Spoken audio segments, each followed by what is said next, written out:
पुढे बघूयात सीपीएम नेते सीताराम येचुरींचं निधन झालेलं. आता क्षणाची मोठी बातमी आपण बघतो, धक्कादायक बातमी. सीताराम येचुरी यांचं निधन झालेलं आहे. कम्युनिस्ट नेते सीताराम येचुरी हे सगळ्यांनाच परिचित होते. 72व्या वर्षी त्यांनी अखेरचा श्वास घेतला आणि दीर्घ आजारानं त्यांचं निधन झाल्याचं कळतंय. सभागृहातील अत्यंत हुशार, आपल्या प्रश्न विचारण्याच्या पद्धतीमुळे किंवा एकूणच त्यांचं वक्तृत्व हे फारच वाखाणण्याजोगं होतं. कोणत्याही गोष्टीवरती योग्य पद्धतीने प्रश्न विचारत त्यावरती चर्चा घडवून आणणं, त्यावरती चर्चा करणं हा त्यांचा मुळातच स्वभाव होता. एक उत्तम संसदपटू म्हणून देखील त्यांना ओळखलं गेलं आणि एक मोठा नेता. म्हणजे भलेही राजकारणात जर आपण पाहिलं तर मतभेद असू शकतात, पण मनभेदने असं काय म्हटलं जातं, पण सीताराम येचुरी यांची हे विश्वमित्र म्हणून देखील सभागृहात ओळखले गेले. अधिक तपशील आपण जाणून घेणार आहोत. आमचे प्रतिनिधी प्रशांत लीला रामदास आपल्याबरोबर आहेत. प्रशांतकडे आपण जाऊयात नवी दिल्लीमध्ये. प्रशांत, दुःखद बातमी आहे. सीताराम येचुरी सारखा नेता जो खरं तर सभागृहातलं एक मोठं व्यक्तिमत्व म्हणून ओळखलं गेलं.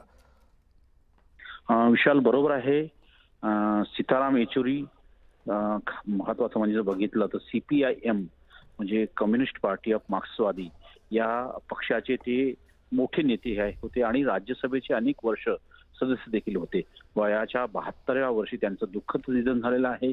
एम्स मध्ये गेल्या 10 दिवसापासून त्यांच्यावरती उपचार सुरू होते.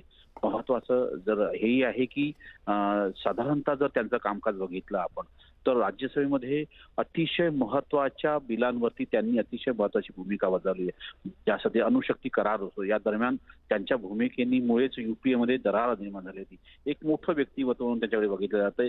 सीताराम येचुरींचं हेही बोललं जातं की देशभरातल्या विविध संघटनांना, कामगार संघटनांना एकत्रित आणण्याचं काम सीताराम येचुरी यांनी केलं. त्यामुळे एक मोठं व्यक्तिमत्व आज लयास गेलेलं आहे. वयाच्या 72व्या वर्षी त्यांचं दुःखद निधन एम्स या रुग्णालयात झालेलं आहे. विशाल, धन्यवाद या सगळ्या माहितीबद्दल. आणि सीताराम येचुरींसारखं व्यक्तिमत्व, एक मोठा नेता, सभागृहातला उत्तम वक्तृत्व असणारा व्यक्ती आज आपल्यामध्ये नाही, याचं सगळ्यांनाच निश्चितपणे फार मोठं दुःख आहे. न्यूज 18 लोकमतची त्यांना आदरांजली.